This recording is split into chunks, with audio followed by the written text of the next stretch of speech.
ನರಸರಾಜಪೇಟೆ ಕಾನ್ಸ್ಟಿಟ್ಯೂನ್ಸಿಯಲ್ಲಿ ವಿನಾಯಕ ನಗರದಲ್ಲಿ 3 ಆಕಳುಗಳಿಗೆ ಕೆಚ್ಚಲುಗಳನ್ನು ಕೊಯ್ದು ಕಾಲು ಕಟ್ ಮಾಡಿ ನಾವೇನಪ್ಪ ಅಂತಂದರೆ ನಮ್ಮ ಹಿಂದೂ ಪರಂಪರೆಯಲ್ಲಿ ನಮ್ಮ ಭಾರತ ದೇಶದಲ್ಲಿ ಕಾಮಧೇನು ಕಲ್ಪವೃಕ್ಷ ಅಂತೀವಿ ಆಕಳನ್ನ.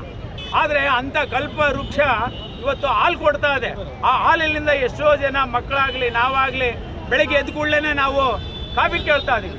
ಆ ಕಾಫಿ ಅಪ್ಪ ಅಂತಂದರೆ ಅಂತ ಒಂದು ಗೋಮಾತೆ ಕೊಡೋ ಹಾಲಿನಿಂದನೇ ನಾವು ಅದನ್ನು ಕಾಫಿ ಮಾಡೋದು.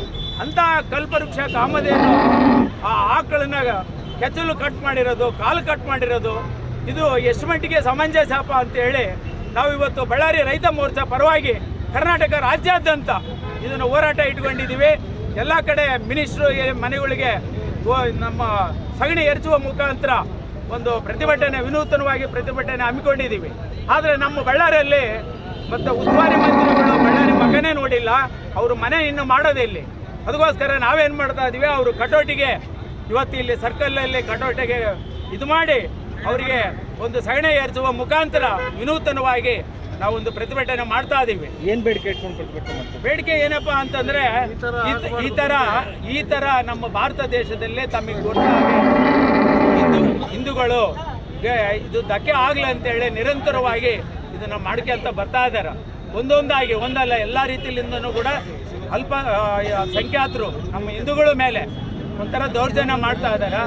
ಇದು ಒಂದು ಮನುಷ್ಯರಿಗೆ ಮಾಡಲಿ, ಆದರೆ ಆ ಮೂಕ ಪ್ರಾಣಿಗಳಿಗೆ ಏನು ಮಾಡಿರ್ತಾವ, ಆ ಮೂಕ ಪ್ರಾಣಿಗಳು ಕೆಚ್ಚಲು ಕೊಯ್ಯೋದು, ಕಾಲ್ ಕಟ್ ಮಾಡೋದು, ಇಂಥವೆಲ್ಲ ಮಾಡ್ತಾ ಇತ್ತಪ್ಪ ಅಂತಂದರೆ ಎಷ್ಟು ಮಟ್ಟಿಗೆ ಸಮಂಜಸ?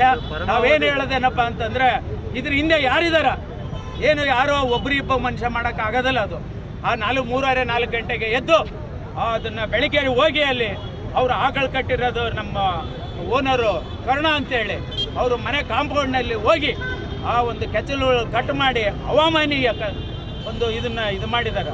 ನಮ್ಮ ಭಾರತ ದೇಶದಲ್ಲಿ ಅದನ್ನ ಹಿಂದೆ ಇರೋರು ಯಾರಿದ್ದಾರೆ, ಯಾರೇ ಆಗಲಿ ಇಂಥವು ನಡಿಬಾರ್ದು, ಅವ್ರನ್ನ ಬಂಧಿಸ್ಬೇಕು.